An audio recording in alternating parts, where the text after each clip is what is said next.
York, he's probably the kindest person in the entertainment business. And I got to agree with that. Even kinder than you?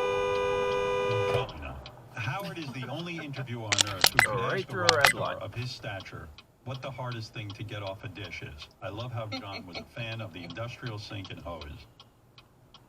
A lot of people wrote in and said, and this is... It's only 45 mile an hour through here. If you can't stop at a red light, you're going over the speed limit. Benefit concert called Jersey for Jersey, which had Bruce Springsteen and many stars, and John, of course. And this person wrote me, why wasn't Robin performing at the Jersey for Jersey benefit concert? She lives in the state and slayed Living on a Prayer for the Stern Show. John should have duetted with her, and I agree. In fact, for those of you who don't remember the performance, I did not get a call. here's Robin's Living on a Prayer.